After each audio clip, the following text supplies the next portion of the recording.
Assalamualaikum warahmatullahi wabarakatuh. Kami dari kelompok 8 ingin mempresentasikan makalah supervisi yang bertema berbagai cara dalam membuat konsep supervisi pendidikan agama Islam. Konsep supervisi pendidikan agama Islam itu dibagi menjadi dua, yaitu konsep supervisi pendidikan modern dan konsep dasar supervisi klinis. Konsep supervisi pendidikan modern lebih menekankan pada pendekatan demokratis, yaitu bagaimana seorang guru dapat melakukan proses pembelajaran yang sebaik-baiknya sehingga peserta didik dengan mudah melakukan atau menerima proses pembelajaran tersebut. Douglas membedakan konsep supervisi pendidikan menjadi tiga kelompok, yaitu supervisi yang demokratis, supervisi yang objektif dan sistematis, serta supervisi yang baik adalah supervisi yang kreatif. Supervisi yang demokratis adalah supervisi yang baik menurut Douglas, karena supervisi yang demokratis harus atau perlu sangat diperlukan di dalam kehidupan bermasyarakat dan bernegara, karena proses pendidikan juga harus bersifat demokratis, sehingga pelaksanaan supervisi ini harus bersifat demokratis juga, karena untuk mengusahakan tercapainya tujuan demokrasi tersebut. Maka banyak dikembangkan sekolah yang menciptakan suasana demokratis, yaitu masing-masing individu dapat berkembang pengetahuannya, minatnya, cita-cita, dan kemampuannya. Demokrasi dalam dunia pendidikan dilakukan dengan cara memasukkan unsur-unsur kerjasama antara guru dengan supervisor, yaitu mereka bersama-sama memecahkan masalah bersama. Supervisor yang demokratis juga melakukan pada pertumbuhan jabatan, diskusi, dan penentuan tujuan yang bervariasi. Selanjutnya yaitu supervisi yang objektif dan sistematis. Karakter supervisi ini terletak pada penggunaan metodenya yang objektif dalam melakukan pengukuran proses pembelajaran dan hasil-hasilnya.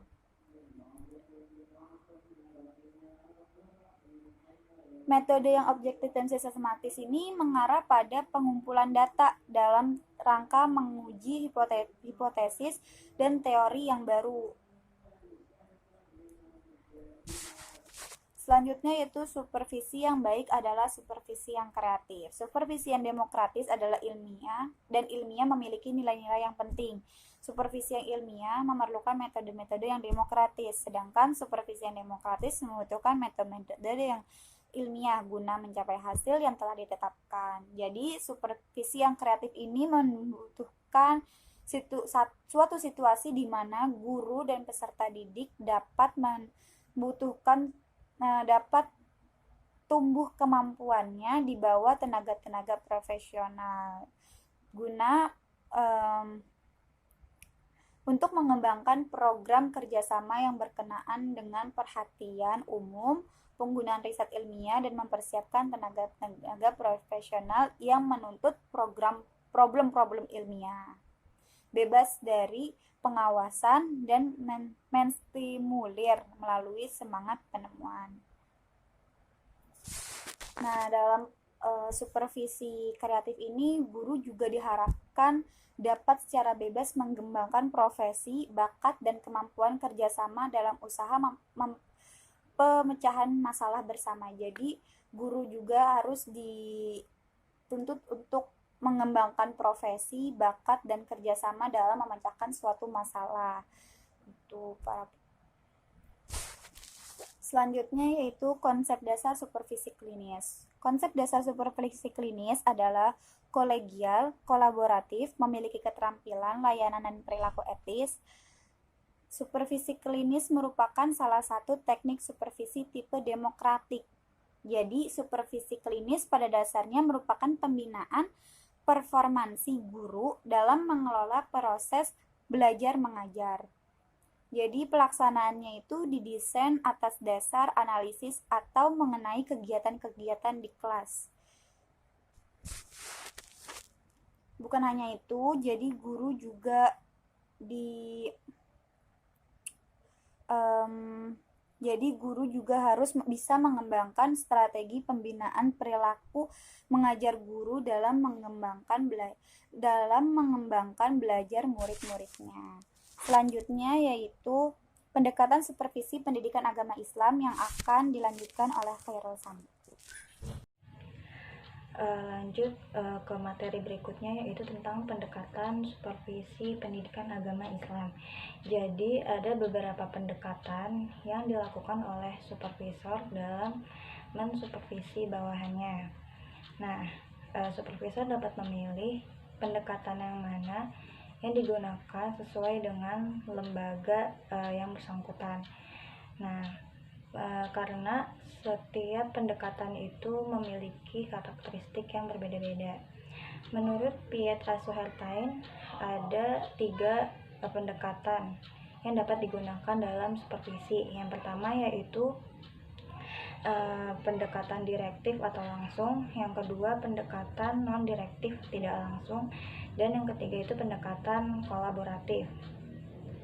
Nah, yang pertama itu pendekatan direktif. Jadi pendekatan ini lahir dari teori psikologi behaviorisme, yaitu segala perbuatan berasal dari rileks atau respon terhadap rangsangan atau stimulus. Jadi pendekatan direktif adalah cara pendekatan terhadap masalah yang bersifat langsung. Jadi supervisor memberikan arahan secara langsung dengan tujuan agar guru dapat memahami guru yang mengalami problem perlu diberi rangsangan agar ia bisa bereaksi. Nah, langkah-langkah pendekatan direktif itu, yang pertama ada menjelaskan, yang kedua itu menyajikan, dan yang ketiga mengarahkan, memberi contoh, menetapkan tolak ukur, dan menguatkan. Jadi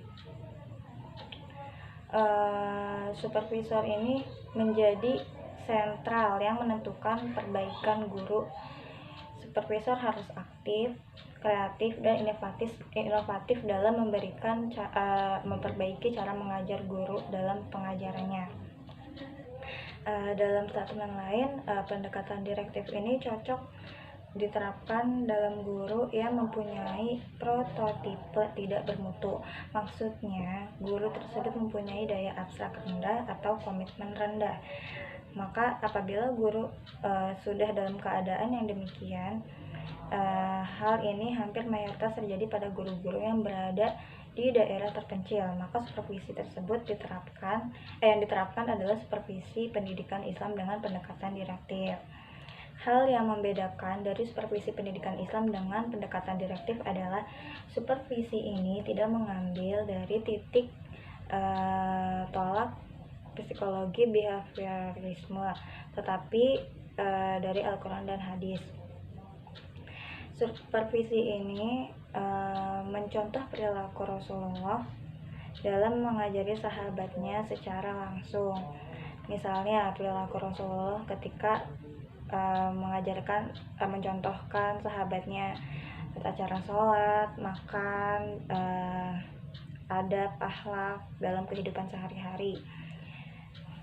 Nah, demikian juga dalam supervisi pendidikan Islam, penerapan pendidikan direktif ini juga diperlakukan dengan membutuhkan keterlibatan tinggi dari seorang supervisor atau seorang kepala lembaga pendidikan Islam untuk membina guru agar dapat menimbulkan kualitas kinerjanya. Nah, supervisi dengan pendekatan ini menuntut supervisor yang banyak bicara dan berkomentar. Supervisi dengan pendekatan ini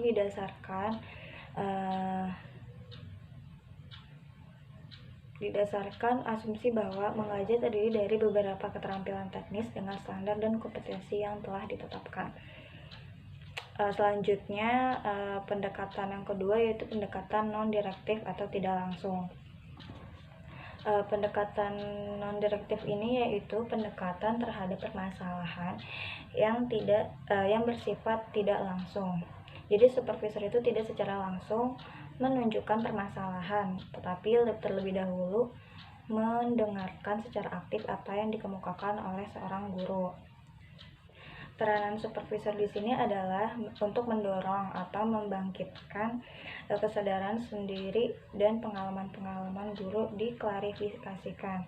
Jadi pendekatan ini lebih tepat digunakan terhadap guru yang profesional. Dengan demikian dapat disimpulkan bahwa pendekatan non-direktif ini guru menjadi sentral yang menentukan perbaikan pada dirinya sendiri.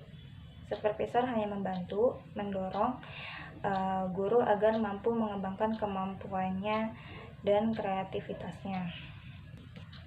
Langkah-langkah pendekatan non-direktif ini yang pertama yaitu mendengarkan, yang kedua memberikan penguatan, yang ketiga menjelaskan, dan yang keempat menyajikan dan memecahkan masalah. Pendekatan supervisi non-direktif ini adalah pengalaman pribadi. Jadi pada dasarnya adalah dari pengalaman pribadi, sehingga pada akhirnya guru harus mampu memecahkan masalahnya sendiri. Bagi seorang guru, pemecahan masalah ini tidak lain adalah upaya untuk memperoleh dan meningkatkan pengalaman belajar murid di kelas. Dan yang selanjutnya adalah pendekatan kolaboratif.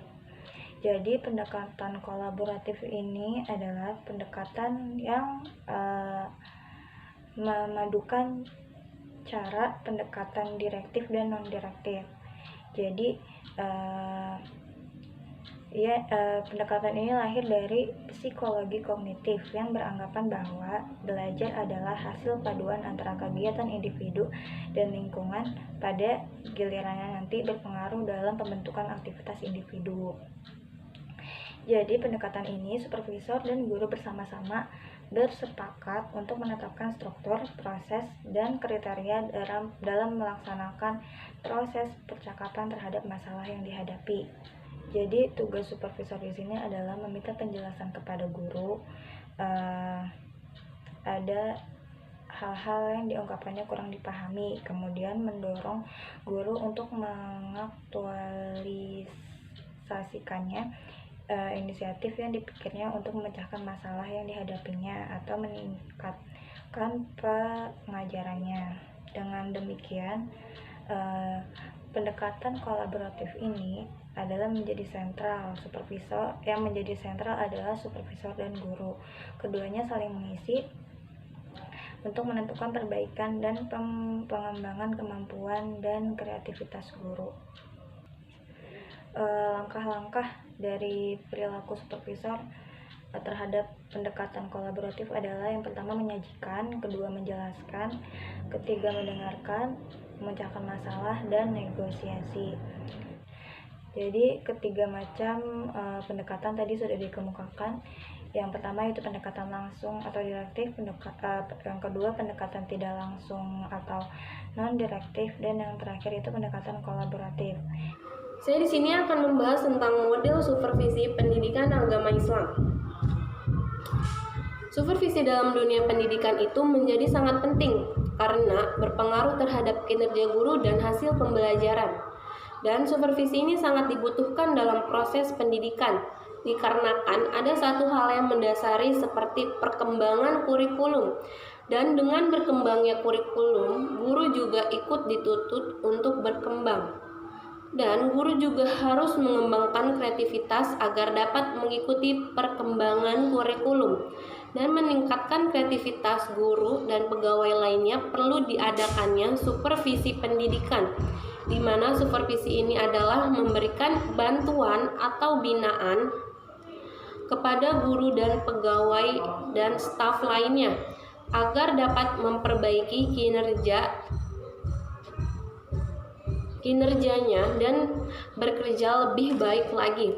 Dan model-model supervisi pendidikan agama Islam menurut Piet A. Suhartain, model supervisi dapat dibagi menjadi 4 macam model, yaitu model supervisi konvensional, model supervisi ilmiah, model supervisi klinis, dan model artistik. Dan model konvensional berkaitan erat dengan keadaan masyarakat, yang otoriter. Pemimpin cenderung mencari kesalahan dan menemukan kesalahan, bahkan bersifat memata-matai. Dan model supervisi ilmiah memiliki ciri-ciri sebagai berikut: dilaksanakan secara berencana dan kontinu, sistematis, dan menggunakan teknik-teknik tertentu, menggunakan seperti pengumpulan data dan memiliki data objektif dan keadaan yang real. Dengan kata lain, model supervisi ilmiah mengarah kepada cara-cara ilmiah dan melakukan supervisi. Dan model supervisi klinis adalah suatu proses bimbingan dalam pendidikan yang bertujuan membantu mengembangkan supervisi guru dalam pengenalan mengajar melalui observasi dan analisis data secara objektif. Dan model artistik mengajar selain sebagian knowledge dan skill, tetapi juga art, kiat. Begitu juga dengan supervisi yang merupakan pengetahuan, keterampilan, dan juga suatu kiat. Dan yang selanjutnya, model-model supervisi dibagi menjadi beberapa macam, yaitu model konvensional yang pertama, dan yang kedua model pendekatan sains, yang ketiga model supervisi klinis, dan ketiga model supervisi artistik, dan model supervisi saintifik dan klinis dan artistik. Yang pertama itu model konvensional. Model konvensional merupakan model supervisi yang berbeda pada zaman feodalisme yang mencerminkan kekuasaan bersifat urban dan otoriter. Menurut konvensional, menerapkan cara kerja, mencari dan menemukan kesalahan. Bahkan kadang kegiatan supervisi dilakukan seperti memata-matai.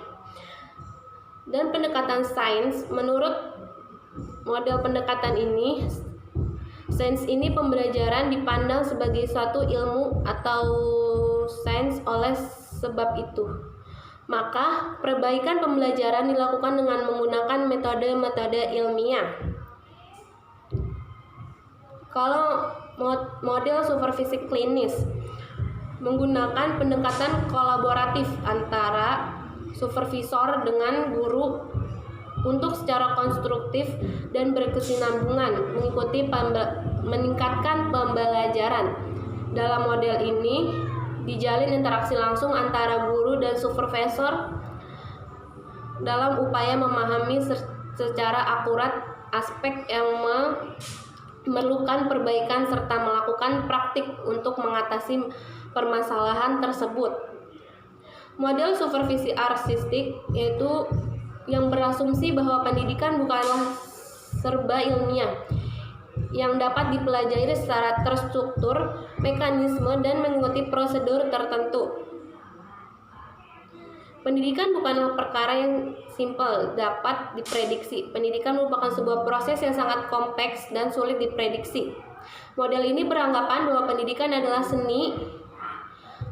Model supervisi dalam melaksanakan kegiatan supervisinya menggunakan sensitivitas, persepsi, dan memahami supervisor dalam mengapresiasi semua aspek yang terjadi di kelas. Model gabungan supervisi saintifik, klinis, dan artistik. Pada model gabungan ini, model saintifik digunakan oleh supervisor untuk mengidentifikasi hal-hal yang seharusnya terjadi berdasarkan temuan empiris.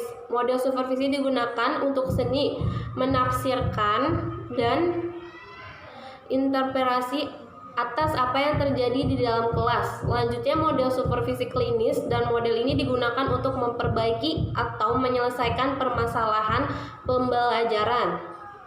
Ya, selanjutnya mensimulasikan konsep indikator dan pendekatan supervisi pendidikan agama Islam. Jadi konsep supervisi pada awalnya adalah adanya kebutuhan sesuatu dalam landasan pengajaran dengan cara membimbing guru, memilih metode mengajar, dan mempersiapkan para guru untuk mampu melaksanakan tugasnya dengan kreativitas yang tinggi. Konsep tentang suatu pendidikan antara lain, yang pertama, mutu dipandang sebagai dampak dari hal yang tidak dapat dilukiskan. Yang kedua, mutu sebagai suatu ukuran dari hasil sebuah penelitian. Yang ketiga, mutu merupakan bahan bagi suatu reputasi bagi pemakainya. Yang keempat, mampu menyusun kriteria dan indikator keberhasilan pendidik dan pembelajaran atau pembimbingan madrasah PAI pada sekolah. Langkah awal untuk mensimulasikan pendekatan ini yaitu melaksanakan evaluasi diri dan supervisi. Kepala sekolah mendapatkan pelayanan supervisi sebagai realisasi penjaminan mutu dalam mengelola dokumen perencanaan, indikator dan target, pelaksanaan kegiatan, pemantauan pelaksanaan kegiatan dan evaluasi serta perbaikan pekerjaan. Pimpinan kepala sekolah ini harus memiliki dan harus memahami visi kerja secara jelas, mampu dan mau bekerja keras, mempunyai dorongan kerja yang tinggi, teknik dan tabah dalam bekerja.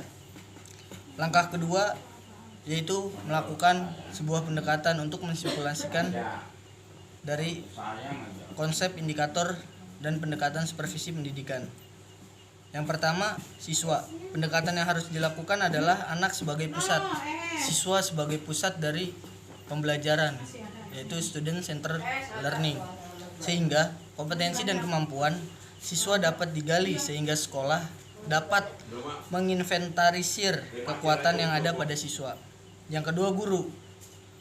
Pelibatan guru dalam kegiatan seminar, MGMP, lokakarya, serta pelatihan sehingga hasil dari kegiatan tersebut bisa diterapkan di sekolah. Yang ketiga, kurikulum.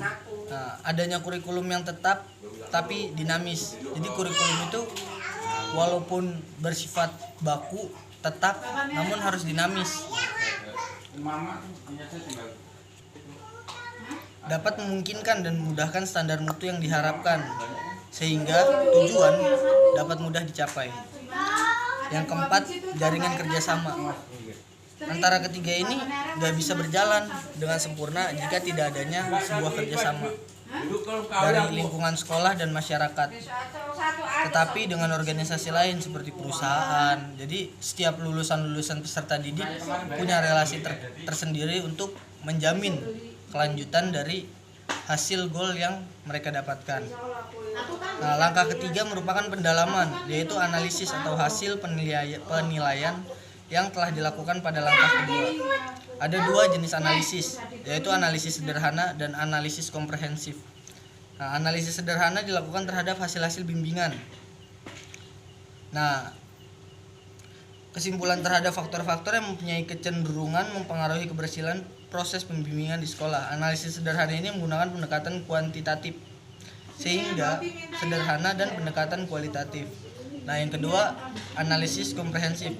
Hampir sama, hanya saja perbedaannya ialah bahwa dalam analisis komprehensif digunakan pendekatan kuantitatif yang lebih kompleks atau lebih lanjut, atau pendekatan kualitatif yang lebih kompleks juga.